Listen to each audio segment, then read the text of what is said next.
Masalah seksual di kalangan remaja ini bukanlah sesuatu yang baru. Malahan, ia telah bertapak di dalam masyarakat kita sejak sekian lama. Namun begitu, sampai bilakah kita akan membiarkan masalah ini terus membelenggu kita?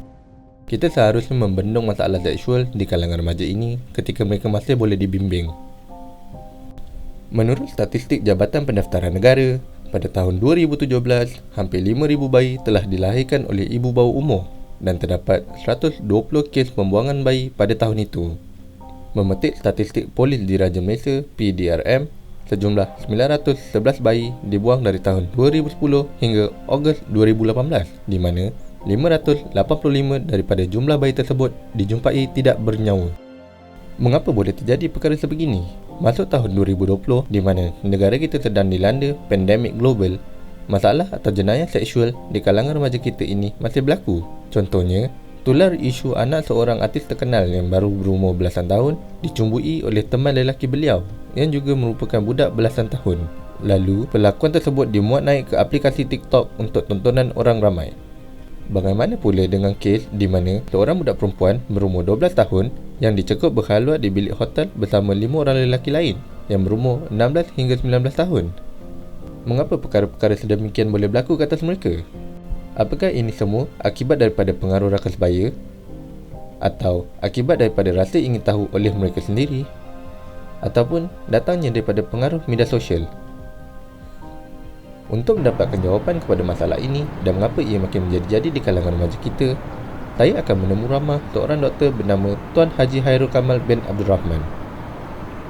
Beliau merupakan Head of Counselor di Hospital Rehabilitasi Ceras dan memegang pangkat Psychology Officer S52. Assalamualaikum Doktor. Sehat Doktor? Assalamualaikum warahmatullahi wabarakatuh. So ini antara soalan-soalan yang awak nak tanyalah.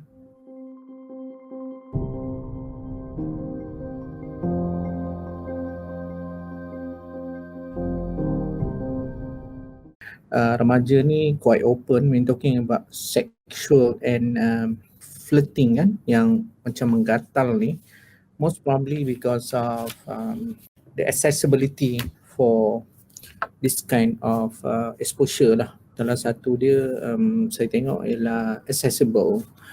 Dia boleh dapatkan maklumat, dia boleh melayari dan dia boleh study. Dan daripada exposure kepada pengetahuan ni, dia akan jadi sikap. So bila dia jadi sikap, sebab tu dia tanpa segan, tanpa malu bercakap tentang isu-isu ni dengan rakan-rakan yang lain lah. Ya, itu pendapat saya yang pertama lah. Kedua, saya tengok mungkin individu yang selalu melayari porno website, dia akan jadi ketagih. Dan kalau tengok daripada segi biological, ketagihan ni dia menyebabkan dia tanpa segan, tanpa silu bercakap tentang perkara ni lah. Itu dua faktor yang menyebabkan dia orang quite open. Dan yang ketiga, mungkin saya tengok kat sini ialah daripada kurangnya penguatkuasaan kepada accessible remaja untuk melayari website-website lucah ni, pornografi dan sebagainya. Dia kurang ada penguatkuasaan lah. Jadi itu yang menjadi masalah saya rasa. Jadi tiga perkara ni menyebabkan seseorang remaja tu makin rosak. Yang ketiga mungkin faktor keluarga tu sendirilah. Saya rasa kalau keluarga tu dididik daripada segi tak boleh membuat begini, maka orang takkan berlaku jadi macam ni. Maka dia tidak akan terfikirlah untuk Ya. Itu saya lihat dekat sini. Mungkin faktor yang kelima agama lah kan. Tapi saya lebih cenderung melihat daripada segi sikap individu itu dulu, barulah daripada agama. Sebab kita tak boleh menyalahkan agama. Saya rasa kalau kita lihat daripada segi, kalau seseorang tu dilahirkan dengan pengamalan agama yang baik, maka perkara-perkara ni mungkin tidak boleh berlaku lah.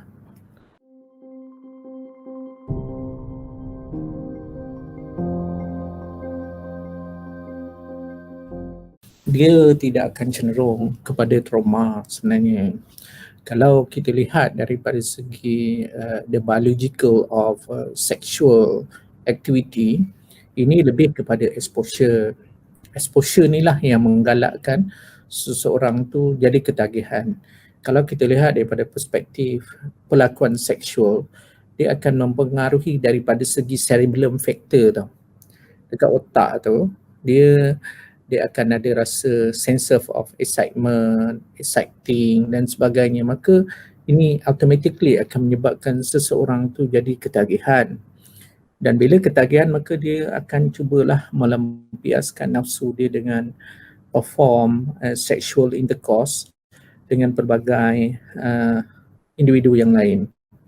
Dan saya melihat kalau seseorang itu betul-betul trauma, dia tidak akan mengulangi perkara yang itu. Dan kalau dia menjadikan trauma itu sebagai alasan, itu mungkinlah mungkin akibat daripada pengalaman lampau dia. Tapi ini saya rasa mungkin kita melihat daripada perspektif immediate sexual gratification. Dan kalau awak tanya saya, betul pelakon seks ni memang boleh menyebabkan seseorang itu ketagih. Sebab sebenarnya dalam Islam sendiri pun bagi pasangan yang telah berkahwin, berumah tangga, paling lama dia tidak boleh ataupun paling lama mampu untuk mengelakkan melakukan sexual intercourse ialah 4 bulan. Jadi kalau 4 bulan itu tidak berlaku, dia akan teringatlah ataupun dia akan ingin melakukan hubungan seks disebabkan telah berlaku pertukaran hormon sewaktu sexual intercourse. Jadi nak tak nak dia akan terpaksalah melakukan hubungan seks. Itu kalau individu yang normal. Kalau individu yang tidak normal, yang tidak sihat, kita tak tahulah. Tapi saya melihat bagi soalan nombor 2 ni mungkin dia juga berpunca daripada trauma dia tu dijadikan alasan untuk menghalalkan perbuatan dia melakukan sexual intercourse dengan pelbagai pasangan. Jadi dia perlu mendapatkan rawatan lah. Ada banyak terapi yang boleh mengubah pelakuan ni. Salah satu dia kita menggunakan psikoterapi. Yang kedua kita akan memberikan ubat-ubatan untuk mengurangkan the intensity. Ini boleh dirawat sebenarnya. Kalau dia dibiarkan ni lagi banyak penyakit yang berbahaya boleh berlaku. Contohnya penyakit kelamin, gonorrhea. Yang paling teruk sekali ialah HIV. HIV dia boleh menyebabkan AIDS. Tapi yang paling kita takut sekarang ni akibat daripada perlakuan hubungan seks dengan pelbagai pasangan yang kita tak tahu status kesihatan dia juga boleh menyebabkan berlakunya jangkitan COVID. Mintalah dia dapat rawatan. Kita ada banyak pakar-pakar, kita ada banyak ubat, kita banyak kaedah yang boleh membantu ni. Itu bagi jawapan nombor 2 lah.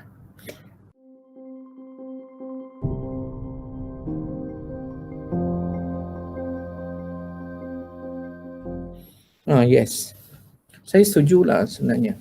Sebab kalau kita tengok daripada segi etiological, pelakuan rogol ni, dia rogol ni akan berlaku kalau ada opportunity. Saya ambil contoh yang paling mudah. Betul, ada juga berlaku pelakuan rogol di Saudi Arabia. Tetapi biasanya dia berlaku di kalangan ahli keluarga. Tetapi kalau di terbuka, maksud saya di jalanan atau dalam mana kalau you bergaul secara sosial, mereka tidak dirogol. Kenapa? Mereka memakai pakaian yang tidak menjuluk mata. Dia covered dia pakai niqab dan sebagainya, maka tidak adalah opportunity untuk merangsang orang lain melakukan hubungan seks. Tetapi kalau dekat Malaysia ni, kalau kita tengok dalam individu tu bersifat terbuka dalam menyatakan perlakuan sexuality melalui paparan tingkah laku, melalui kaedah dia berinteraksi dan sebagainya. Dan ini juga diikuti dengan pakaian yang dipakai yang merangsang ataupun menyebabkan orang rasa seronok untuk melihatlah. Dan ini akan meningkatkan lagi opportunity untuk seseorang itu dirogol lah. Jadi saya banyak kali dah mengendalikan kes-kes rogol. Kalau saya bagi contoh yang paling mudah lah, sebenarnya daripada 100 kes yang dilaporkan sebagai rogol, sebenarnya hanya 3 atau 4 kes saja yang betul-betul kes rogol yang tulen. Tapi yang lain ni banyaknya so-called dipanggil sebagai kau rogol lah aku disebabkan keterampilan dia, bukan cara percakapan dia, disebabkan pakaian dia dan sebagainya. Maka inilah menyebabkan seseorang tu dilakukan pelakuan rogol tu. Dalam Islam kan dah cakap kalau seorang wanita nak gadis nak keluar, dia perlu ada muhrim. Muhrim tu tak semestinya suami dia, tetapi mungkin anak dia, adik dia, adik lelaki dan sebagainya. Maka opportunity tu tak berlaku lah. Tapi sebenarnya kalau dalam konteks Malaysia ni, setiap orang ni terbuka. Bila terbuka, maka peluang untuk melakukan perhubungan seksual ni agak mudah. Dan juga saya tengok sekarang ni, kalau saya tengok dalam IG, ramai orang menggunakan aplikasi TikTok. Dah tu tergedik-gedik kan. Dan ini juga menggalakkan seseorang ni dia increase lah libido ataupun nafsu seseorang untuk melakukan pelakuan di luar daripada perkara yang sebenar. Maka itulah berlaku kes rogol ni. Jadi salah satu terbuka, kita tengok sekarang ni terbuka, boleh cakap perkara-perkara yang kurang enak. Selain daripada tu, saya perasan lah sekarang ni ramai remaja kalau dia berada dalam keadaan haid dan sebagainya, tanpa segan, tanpa silu, dia kata saya ni nampak. Dan sepatutnya perkara-perkara berkaitan dengan haid dia dan sebagainya tidak perlu sensationalkan ataupun tak perlu bercakap secara terbuka, kerana ini akan mengakibatkan seseorang tu ada percubaan lah untuk melakukan. Ini yang saya lihat lah.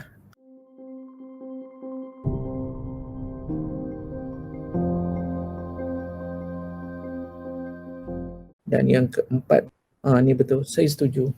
Banyak kes-kes yang saya pernah kendalikan, ibu bapa sibuk, ibu bapa terpaksa menunaikan tanggungjawab, mencari rezeki dan sebagainya.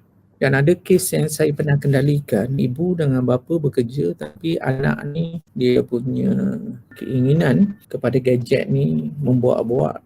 Dia nak beli iPhone ni yang mahal dan sebagainya. Maka dia menjual diri dia di rumah. Ini kita tengok dalam kes itu, saya tidak melihat itu rogol sebenarnya. Itu lebih kepada commercial sexual worker lah, walaupun di bawah umur, tetapi dia lebih kepada menjual diri. Jadi kita tengok ini salah satu sikap lah. Dan sepatutnya ibu bapa ni kena access handphone anak-anak. Ini salah satu punca lah. Mungkin dia ada menyimpan gambar lucah dan sebagainya, saya tak tahu. Tapi peranan ibu bapa juga amat penting dan perlu ada sekatan lah. Mungkin perlu ada undang-undang, mungkin hanya remaja yang berumur 18 tahun dan ke atas saja yang boleh ada handphone dan sebagainya. Tapi sekarang ni kita tengok, especially dekat Malaysia lah kan, ibu dan bapa kurang memberikan sekatan kepada penggunaan gadget ni. Sebab saya pernah bersama-sama dengan SKMK ataupun Kementerian Komunikasi dan Multimedia, mana di bawah dia ada satu direction di bawah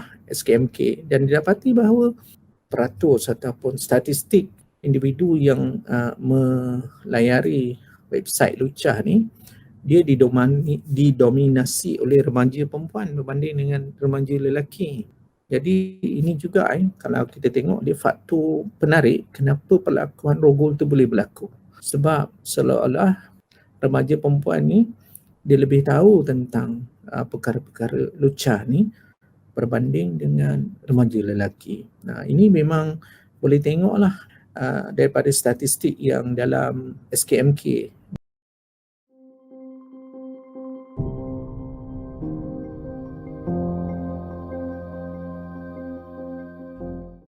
Okay, untuk makluman, kat sekolah dia memang ada silibus pendidikan seksual ni. Tetapi di sekolah ni sepatutnya silibus ni dikendalikan oleh guru sains. Tetapi saya tengok ustazah yang mengajar dan sebagainya, maka the objectivity tentang selamat seks ni tidak berlaku. Ada juga yang saya tengok, bila nak bercakap tentang puberty ataupun tentang keremajaan, haid dan sebagainya, maka dia tidak diajar dengan sedalam-dalamnya kepada remaja, walaupun silibus tu dah ada. Mungkin kita tengok daripada segi metodologi lah, mungkin penambahbaikan kepada sistem yang ada. Cuma guru yang mengajar tu dia kena tahulah dan dia kena bersifat terbuka. Kalau tidak, maka mesej yang cuba disampaikan tak tersampai ataupun tak mencapai objektif dia lah. So saya rasa saya dah menjawab 5 soalan ni tuan.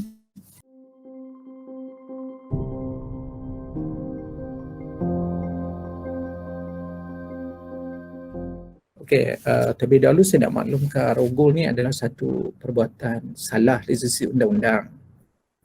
Dan jika berlaku, dia perlu dilaporkan dan dia akan disiasat bawah kanun acara jenayah.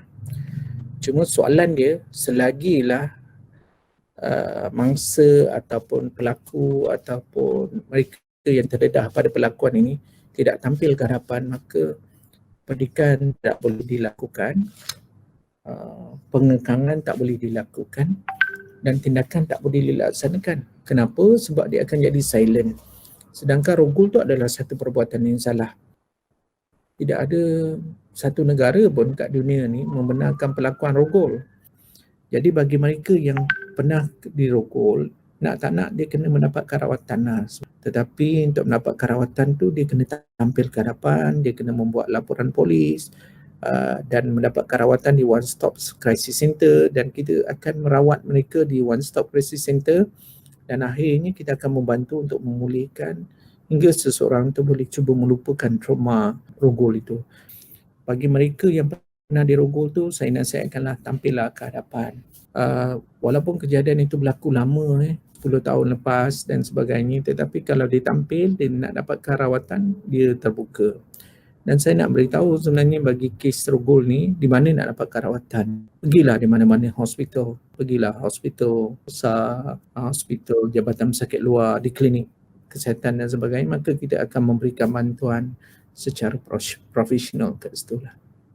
Okay?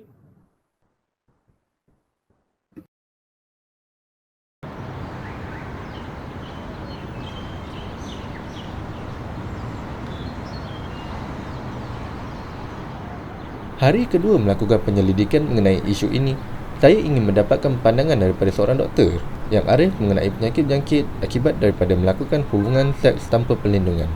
Jadi saya telah menemu ramah seorang doktor bernama Adani binti Fauzi yang bekerja di Hospital Kajang. Assalamualaikum doktor.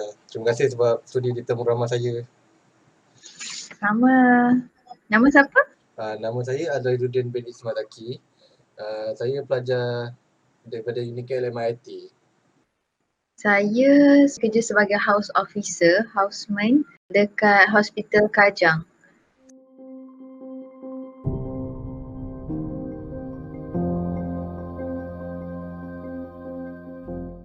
Orang kata secara simple lah kan, subjek sains dan biologi dekat sekolah yang kita selalu ajar tu, ia ajar kita tentang anatomi, ajar tentang sel-sel badan, macam mana kita punya fungsi badan kita.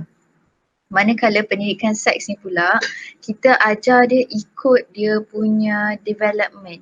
Maksudnya, kalau kita tengok guideline yang sex education dekat US, diorang mengajar budak-budak benda yang ikut kemampuan dia. Maksudnya, pada umur kindergarten sampai 12th grade, diorang perlu belajar tentang apa yang diorang tak boleh, macam orang lain tak boleh sentuh anggota badan dia kat mana. The general knowledge of apa yang sepatutnya boleh buat ataupun tak boleh buat ikut pada peringkat umur. So itu yang beza dia subjek sains dengan biologi dengan sex education. Selain tu sex education juga ajar macam contraception, ajar macam mana untuk elakkan daripada hubungan yang songsang, untuk elakkan daripada jenis-jenis penyakit sexual transmitted disease, and then cara-cara untuk andai kata kita kena rogol, apa yang patut seseorang tu buat.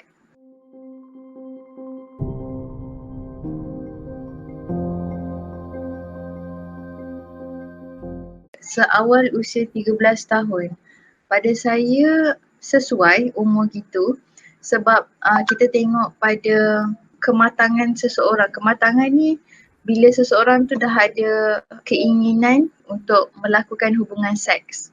Keinginan nak melakukan hubungan seks ni berbeza di antara lelaki dan perempuan. Kalau perempuan, dia bila dia dah balik, kita guna istilah balik tu, bila kita dah balik, kita dah ada keluar darah haid, kita punya kitaran badan tu akan keluarkan hormon-hormon. Sama juga macam lelaki. Kalau lelaki dia dah balik, dia akan keluarkan hormon testosteron. Hormon-hormon ni lah yang akan mempengaruhi naluri seks kita. Lebih lagi sekarang ni media sosial, lepas tu dengan dekat TV-TV dia showkan all the behaviour of the sex semua. So macam budak-budak, remaja-remaja ada keinginan tu. Hormon dah ada, merangsang dia orang untuk nak ada seks tu, lagilah dengan media sosial. So benda-benda ni, pendedahan macam ni akan membuatkan dia orang lebih terpengaruh untuk nak try apa itu seks. Jadi kalau soalan awal usia 13 tahun, saya rasa boleh, bagus untuk didedahkan dengan pendidikan seks di sekolah. Kenapa? Sebab dalam masa umur dia orang 13 tahun tu, dia orang boleh dapat tahu, dia boleh dapat appreciate their body. Because of why? Dalam sex education tu dia akan ajar proses-proses kematangan body. Kita namakan dia stages of puberty. Kalau perempuan dalam umur-umur macam ni, dia akan develop anggota badan, contoh dia punya breast dia mungkin dah akan ada, and then dia ciri-ciri perempuan yang lain. So bila kita dedahkan dia daripada umur 13 tahun, dia orang akan faham, oh ini normal untuk saya ada benda-benda ni. Untuk lelaki pula, dia akan ada macam tumbuh bulu-bulu macam gitu. So bila kita dedahkan dia orang pada usia seawal 13 tahun ni, dia akan faham, okay, this is normal for me to have these stages of puberty macam itu. Selain tu bila dia orang faham the stages of puberty, dia akan respect gender, respect jantina yang selain daripada jantina dia orang sendiri. Itu the second point lah. First, they will appreciate their own body. Second, they will respect the other gender punya karakteristik. Other than that, dia orang boleh dapat information yang sah. Jadi dengan tak ada platform yang betul, so budak-budak macam tak boleh nak dapat tahu information yang betul. So dengan ada sex education, dia orang boleh dapat info yang betul, boleh faham kenapa benda-benda macam ni terjadi kat dia orang. Okay, that is the pros. The cons, from my point of view, I don't see much of contra lah. Means macam sex education is good enough if you want to teach it to youngsters.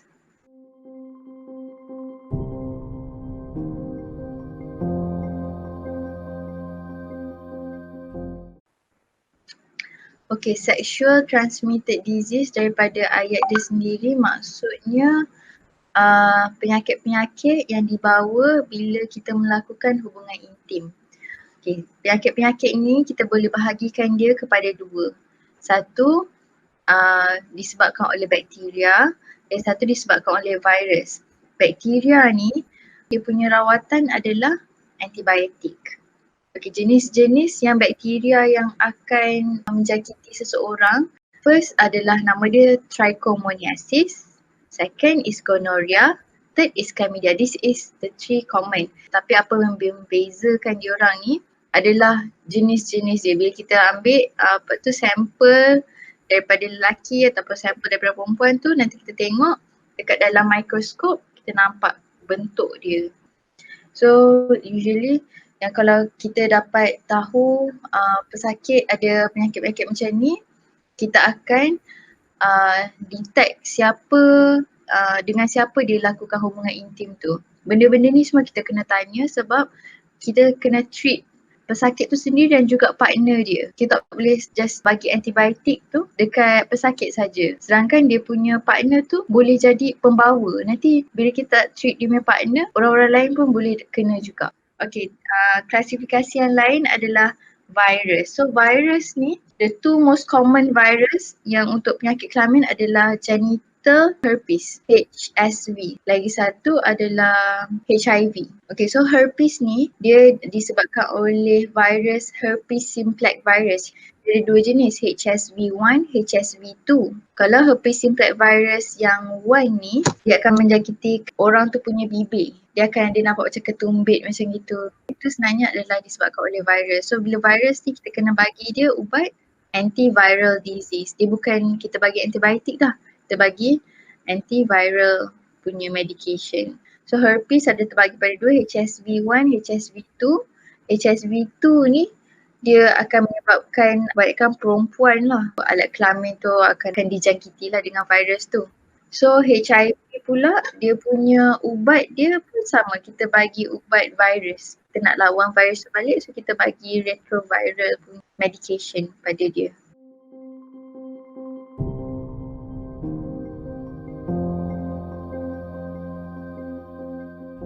Sekarang ni AIDS dengan HIV adalah dua benda yang berbeza. HIV tu bila seseorang dah dijangkiti dengan virus HIV, bila kita ambil darah dia, kita tengok dekat dalam darah dia ada HIV, ada virus HIV. Bila virus HIV ni ada dalam badan dia tapi tak effect lagi dia punya immunity. Means dia punya immunity still high. So that is considered as HIV. Tak semestinya orang yang ada HIV akan ada AIDS. So AIDS ni nama panjang dia Acquired Immunity Disease Syndrome. Dia terjadi bila orang yang ada HIV ni dia punya kadar immunity dekat dalam badan tu jadi rendah. Benda-benda lain yang penyakit-penyakit lain yang sepatutnya tak menjangkiti kita boleh jangkit kita. Balik pada soalan tu, okay, AIDS dengan HIV ni, HIV transmission dia boleh jadi bila orang tu ada melakukan hubungan homoseksual, bila orang tersebut, pesakit tersebut ada berkongsi jarum, ataupun bila seseorang individu tu mak dia ada HIV dan dia mengandung, anak dia bila dilahirkan akan ada kemungkinan ada HIV juga. Tu adalah jenis-jenis transmisi HIV. AIDS ni kena fahamkan yang AIDS adalah HIV bila immunity dah rendah. So transmisi AIDS dengan HIV adalah sama. Lepas tu kalau dikomparekan, dibandingkan dengan sexual transmission yang lain, sexual transmission yang lain adalah disebabkan oleh hubungan kelamin. Mengapa sampai sebegitu sekali stigma masyarakat? Sebab apa stigma masyarakat ni? Sebab dia rasa bila you dah ada HIV, dia rasa oh budak ni mungkin ada buat benda-benda yang salah ke. And then bila seseorang tu dah ada HIV and then immunity dia makin rendah, dia akan jadi macam sangat-sangat tak sihat sebab immunity kita rendah. So dia punya kesihatan dia makin merosot, keadaan dia makin teruk. So orang semua jadi takutlah nak dekat dengan individu yang ada HIV. Tapi perlu faham HIV ni dia boleh baik kalau kita detect awal, lepas tu pesakit tu makan ubat yang doktor bagi, insyaAllah boleh.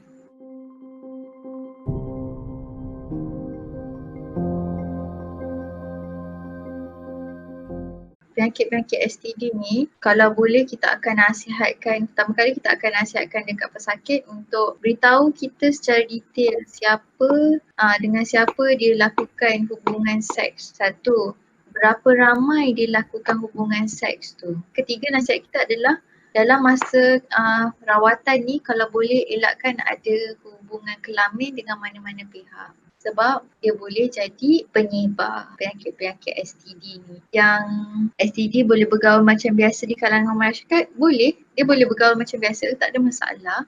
Cuma dia tidak boleh melakukan hubungan kelamin sebab dia akan sebarkan penyakit tu ke orang lain. Jadi individu-individu yang ada penyakit STD ni jangan pentingkan diri sendiri, jangan disebabkan malu jadikan keadaan lebih buruk. Yang kalau HIV, dia boleh bergaul je macam biasa. Dia sebab cara-cara dia punya penyebaran adalah bila penyakit HIV ni terluka darah dia, tiba-tiba kita pun ada luka juga. Darah dia terkena kat kita. Tu boleh jadi transmisi HIV tu. Tapi kalau kita tak ada luka, tak ada apa, boleh salam, boleh je macam biasa.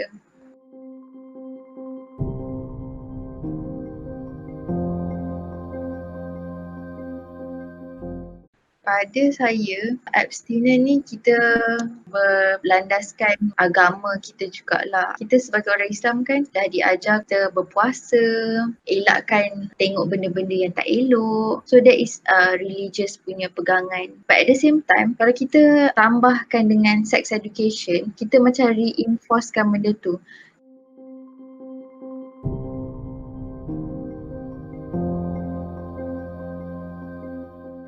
Pada saya dari segi dari bidang perubatan, saya rasa subjek ni relevan sebab kanak-kanak, remaja, diorang dapat kenal pasti, diorang dapat informasi yang betul mengenai pendidikan seksual tu sendiri. Kalau kanak-kanak, diorang dapat tahu, oh kalau bahagian ini, bahagian buah dada, bahagian kaki ke apa ke tak boleh dipegang oleh individu lain. And then kalau remaja pula, dia akan tahu apa keinginan yang dia nak tu ada batas-batasnya. Ada cara untuk elakkan daripada melakukan seks rambang. Benda-benda ni semua relevan dari segi perubatan, tapi dari segi untuk kita masukkan dia dekat dalam pendidikan Malaysia tu perlu dikaji dengan lebih detail oleh Kementerian Pendidikan lah.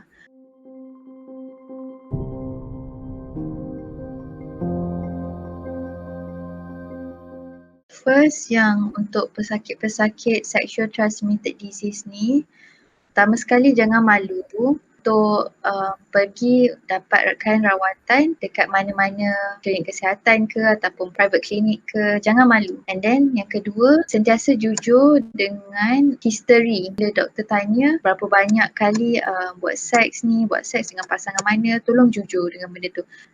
Dalam pada masa sama, bila dah lakukan rawatan, tolong berhenti lakukan hubungan kelamin sehingga rawatan tu selesai.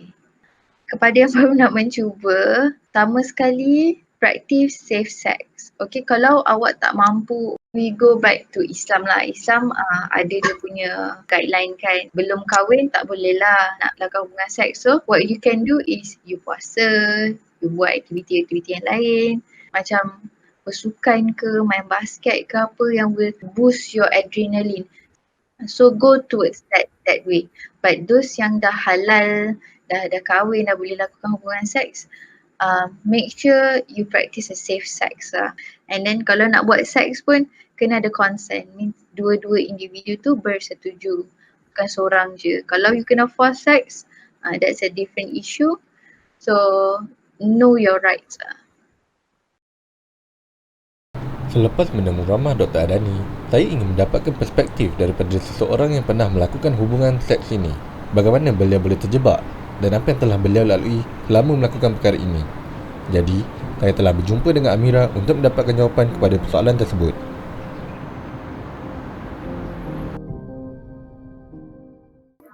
Saya mula terjebak dengan benda ni sejak saya umur 14 tahun. Ex-boyfriend saya yang bawa saya kenal dengan dunia pornologi. Dia tunjukkan saya website-website porn dan sebagainya lah.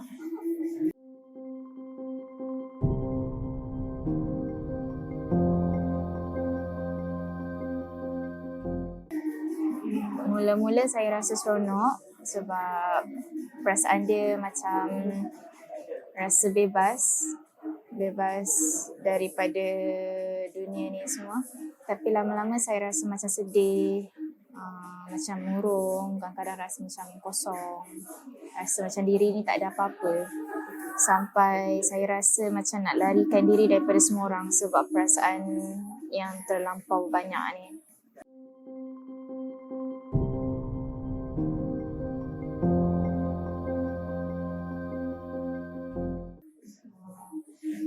Pengalaman buruk saya rasa macam diri saya dah tak suci sebab saya dah dirogol sejak buat benda-benda ni semua. Lepas tu saya rasa macam saya jadi hanya alat untuk memuaskan nafsu ex-boyfriend saya. Sampai menyebabkan saya kemurungan, rasa sedih dan saya ada mimpi buruk di sepanjang hidup saya. Hari-hari saya nangis sebab hari-hari saya rasa menyesal dengan benda yang saya dah buat ni. Kalaulah saya tak termakan dengan kata-kata manis bujuk rayu ex-boyfriend saya, mesti saya tak akan jadi macam ni sekarang.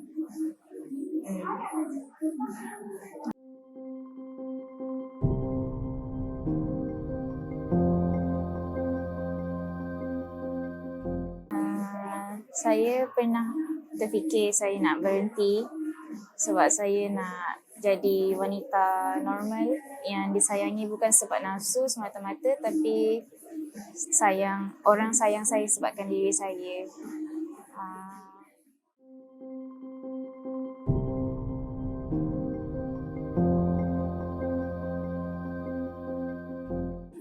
Jadi nasihat saya pada adik-adik yang di luar sana yang masih belum terjebak and ada yang rasa macam nak mulakan, tolonglah jangan. Walaupun kawan ajak ke atau ex atau boyfriend pujuk ke, janganlah. Sebab benda-benda ni lama-lama macam makan diri je. Tak seronok pun bila rasa something yang valuable dekat diri kita dah hilang. Lama-lama rasa macam akan dipergunakan dan tak berbaloi pun semua ni. Kalau saya sendiri boleh lupakan, saya nak sangat lupakan. Tapi nasi dah jadi bubur. Jadi saya just harap warga generasi muda di luar sana takkan cubalah sesekali, walaupun untuk have fun saja ke semata-mata. Selepas daripada menamu ramah mangsa, saya terfikir bagaimana dengan mereka yang sudah terlanjur? Apa yang mereka telah lakukan dengan bayi itu? Dan apakah ada cara untuk mereka menyelamatkan bayi itu? Untuk mendapatkan jawapan tersebut, saya telah menemu ramah Puan Riza binti Alwi. Beliau merupakan pegawai komunikasi dan advokasi bagi Pusat Orphan Care, sebuah organisasi bukan badan kerajaan yang mengendalikan kes-kes sebegini. Boleh Puan kenalkan diri Puan? Okey, nama saya Riza. Saya Riza binti Alwi. Saya pegawai komunikasi, advokasi dan komunikasi dekat Orphan Care.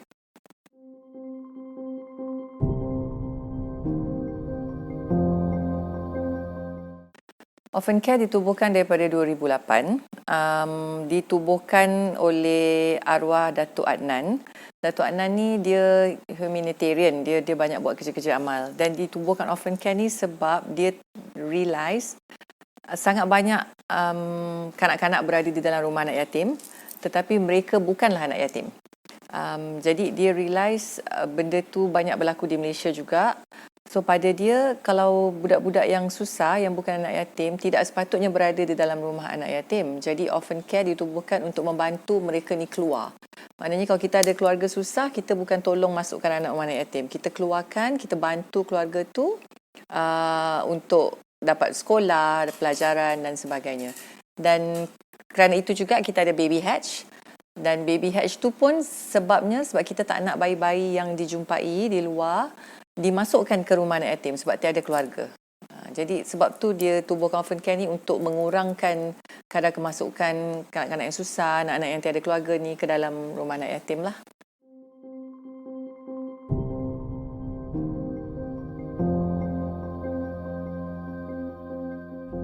KPJ betul, kita ada bekerjasama, maknanya kita adalah pioneer kepada Baby Hatch dan KPJ collaboration dengan kami. Kita ada 7 sebenarnya sebab yang kat Kuantan tu dah tak ada lagi.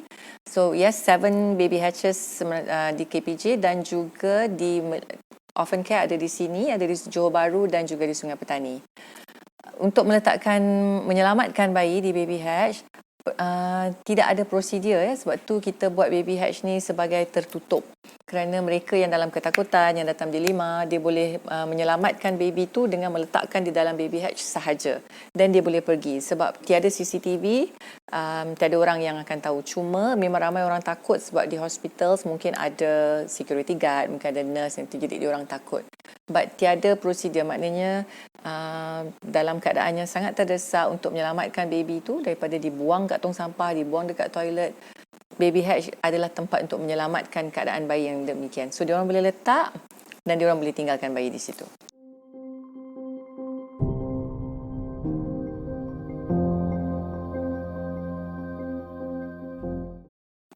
Bayaran. Okey, untuk yang tidak baby hatch ni untuk mereka yang dalam dilema dan ketakutan, bermakna mereka tidak mahu dikenali. Jadi of course tiada bayaran ke, tiada apa langsung. Maknanya kita pun tak tahu siapa identiti ibu atau bapa kepada bayi tersebut. Jadi proses dia is like dia letak baby di situ dan dia boleh terus beredar. Tiada apa-apa maklumat.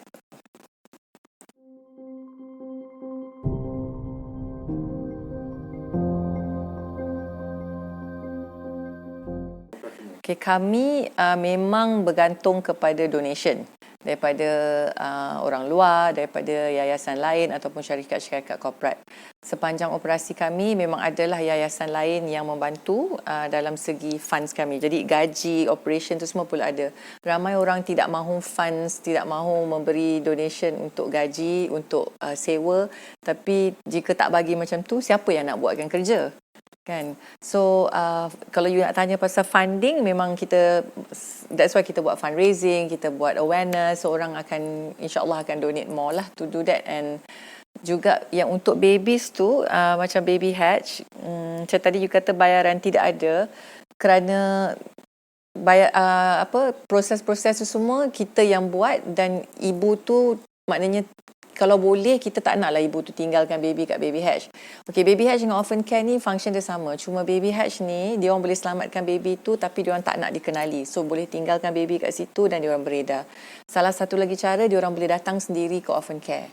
Okay, bermakna dia orang serahkan baby. Itu lagi kami suka kerana kita dapat tahu identiti keluarga baby tu. Maknanya kita boleh buat surat beranak, kita boleh buat proses pengangkatan yang betul. Kalau ditinggalkan di hatch dan dia beredar, maknanya baby tu tiada kewarganegaraan lah. Itu je perbezaan. Maknanya ada dua cara mereka nak menyelamatkan diri dan baby. Sama ada tinggal kat baby hatch beredar ataupun jumpa kami.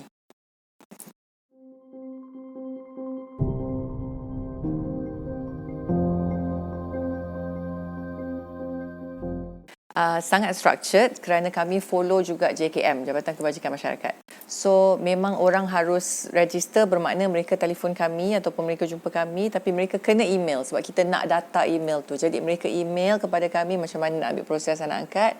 Kami akan balas dengan syarat kriteria dulu. So ada beberapa step kriteria yang perlu mereka tengok layak ke tidak. Contoh, dah berkahwin lebih 5 tahun, memang tidak boleh mempunyai anak, dan adalah gaji yang ditetapkan semua. Itu semua syarat-syarat kelayakan JKM. So bila diorang mendapati kriteria tu, baru kita akan bagi borang kami. Borang kami tu detail lah lagi, banyak benda yang kami akan tanya di situ. Kalau complete borang tu, kita akan panggil interview.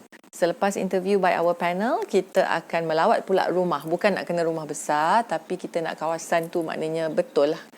Kita jumpa family apa semua. The third step is that mereka yang terpilih ni kena hadir training. Training tu bukan bermakna nak ajar cara pakai lampin ke apa, tak tu. Kita training tu maknanya apakah psychologically effect baby tu nanti, apakah proses lagi yang mereka kena ada, kena pergi mohon apa semua. Jadi segala pertanyaan di situ. So itu steps untuk ambil anak angkat dari orphan care.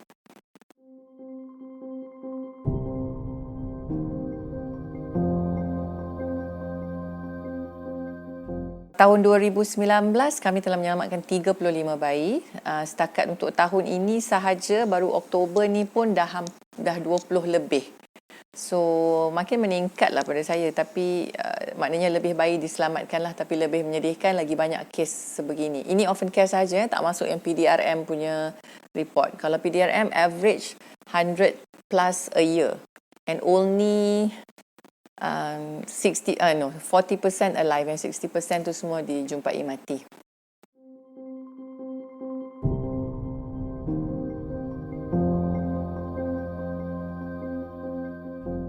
Okay. Sebab tu kami buat proses pengangkatan. So ibu bapa yang telah diinterview, yang dah telah lulus, dah dapat sertifikat tu, mereka dalam senarai menunggu. Maknanya setiap kali ada baby yang diserahkan, bayi itu cuma akan berada dengan kami between 3 to 7 days. Sebab dalam proses 3-7 hari tu kita akan bawa pergi hospital untuk check up baby. Sebab most of the pregnancies tidak dirancang. Jadi ibu tidak makan ubat yang betul, mungkin bayi tidak sihat. So bila clear, bawa balik kepada kami akan pilih dalam list ibu bapa yang telah layak tadi, siapa yang the next in line lah, ataupun yang boleh at that time. Sebab ada juga ibu bapa angkat yang masa kami call mereka tidak bersedia, mungkin tengah proses suami keluar negara ke, so kita tengok. Dan bila diorang agree tu ambil, diorang ada rights tu datang untuk tengok baby tu sama ada mereka nak ke tak. So between that 3 to 7 days are all the process. Kita akan pergi jabatan pendaftaran, akan pergi ke mahkamah kalau perlu. So baby tak lama lah. So kita tak ada simpan baby banyak-banyak kat sini dan orang boleh datang pilih-pilih. Dia tak macam tu. So average sebulan we have about between 3 to 4 babies a month. Average lah. Kalau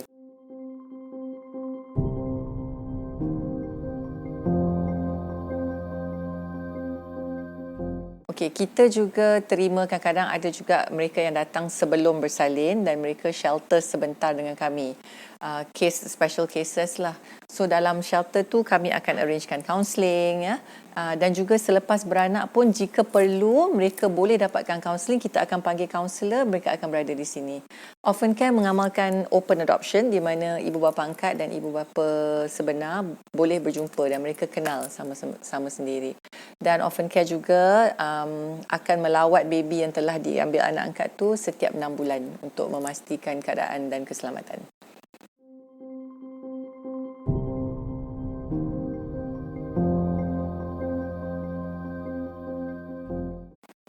Keadaan tu sangat tertekan ya.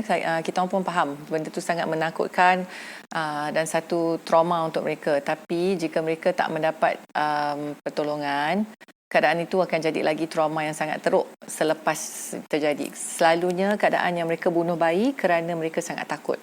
So dalam ketakutan, benda yang patut dibuat adalah benda yang betul. Datang ke Orphan Care bukanlah satu jenayah. Tapi jika anda letak bayi anda di luar, itu adalah satu jenayah. Pesan kami ini je, kami bukan cakap ia berlaku kepada anda, tapi jika anda tahu tentang kewujudan Orphan Care dan bantuan yang kami boleh bagi, jadi jika anda kenal atau jumpa siapa-siapa yang perlukan pertolongan, anda boleh nasihat. Mungkin bukan diri anda, mungkin bukan keluarga anda, mungkin bukan kawan-kawan anda, tapi orang yang di luar, tapi yang kamu kenal. Jadi kamu boleh cakap, anda semua boleh beritahu yang Orphan Care ada. Dan nasihat saya, ialah benda ni, Orphan Care ni setelah benda tu terjadi. Jadi kita ni cuba mengurangkan lagi teruk keadaan tu jadi. Untuk prevention sebelum, saya selalu nasihatkan, kami semua nasihatkan, be careful, dalam perhubungan antara boyfriend, girlfriend, things like that. With sex comes responsibility. So if you're not willing to take any responsibilities, please don't do it or be safe. Apa yang dapat saya simpulkan daripada kajian ini ialah aksesibiliti mudah kepada media sosial dan internet menjadi punca remaja sekarang mudah terjebak dengan perkara-perkara seksual. Sebagai contoh, pihak media yang mengeluarkan filem atau video yang memaparkan adegan soft porn dan sketsa yang membiasakan lawak-lawak lucah membuatkan penonton pelbagai umur menganggap ia sebagai perkara normal. Selain itu, amalan berkapal juga sedikit sebanyak menyumbang kepada seseorang itu terjerumus ke dalam kancah maksiat. Ini dapat dilihat daripada apa yang berlaku kepada Amira, mangsa yang ditemu ramai oleh saya. Namun begitu, janganlah kita terus menghukum mereka. Kita seharusnya mendidik mereka akan keburukan perkara yang telah mereka lakukan itu. Menjadi tugas kita untuk memupuk mereka ke arah kebaikan, bukannya menjauhkan mereka daripada ditegur. Justru, kepada mereka yang sudah terjebak, masih belum terlambat untuk anda berhenti. Anda boleh mendapatkan bantuan kaunseling di mana-mana hospital awam atau jumpa dengan mana-mana pakar kaunseling yang berdekatan anda. Kepada mereka yang sudah terlanjur, janganlah anda membuang bayi itu. Sebaliknya, anda boleh melayari laman web orphancare.org.my bagi mendapatkan bantuan mengenai bayi tersebut dan apa yang perlu dilakukan. Bagi mereka yang mengidap penyakit STD, jangan pentingkan diri sendiri dan membahayakan orang lain. Dapatkan rawatan daripada doktor pakar. Dan jika anda berasa malu, anda boleh layari laman web PT Foundation Malaysia di ptfmalaysia.org. Apa itu PT Foundation? Berikut adalah video promo berkaitan PT Foundation.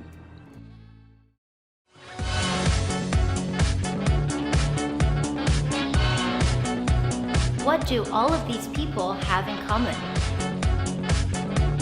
They are all helping to make a difference in dealing with HIV. And so can you. Hi, I'm Jojo Stroyce and I want to tell you about an organization that does incredibly important work. PT Foundation. These guys are doing so much for HIV prevention and education, which is much needed here in Malaysia. There are programs for drug users, sex workers, transsexuals, men who have sex with men, and people living with HIV. There are even programs for single mothers and children affected by AIDS. Recently, I visited some of PT Foundation's drop-in centers for communities affected by HIV, and I was really impressed. These drop-in centers are safe spaces where people can get free counseling, advice, and basic amenities such as food and first aid. They offer me a place where I can go and just rest my mind and take a break from life. For drug users, PT Foundation runs a needle exchange program because drug users often get infected through sharing of needles. And Sex Workers Outreach Program gives out free condoms. Another outreach program reaches out to men who have sex with men, a group that faces widespread stigmatization. PT even provides training to other such organizations in Malaysia. At PT Foundation, people living with HIV are not the problem. They are a part of the solution. All their services are run by people from the community for the community. It's a feeling that you cannot get anywhere when you are able to contribute back to the community. The strength that PT Foundation has, that we are working directly with the community and the community that is working for the community itself. Positive Living programs offer support and care services for people living with HIV, from hospital visits to workshops and support groups.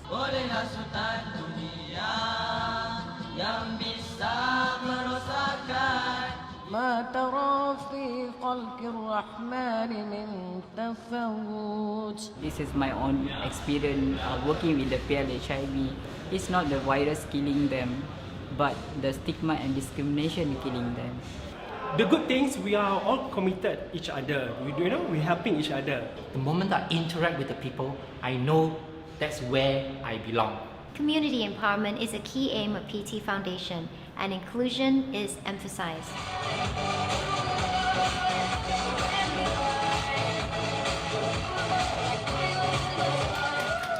PT Foundation accept people for who they are.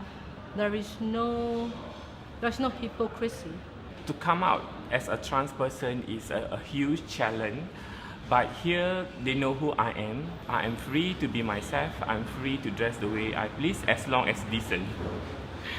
Whether you're white, black, yellow, gay, straight, rich or poor, everyone is welcome at PT Foundation. That means you as well. Get to know your HIV status. Drop by at the Community Healthcare Center for your test. Completely anonymous. And if you screen positive, do not panic. The guys at PT Foundation will guide you through treatment and follow-up so you don't have to face this alone. Don't sit back. HIV doesn't discriminate. Why should we?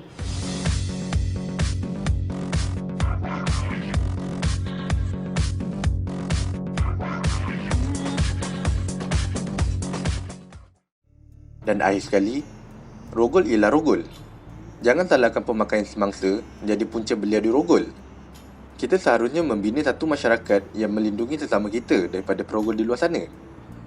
Kepada mangsa, jangan takut untuk membuat laporan sekiranya anda telah diganggu secara seksual, sama ada dengan orang asing maupun ahli keluarga terdekat. Bersama, kita mampu mencegahnya.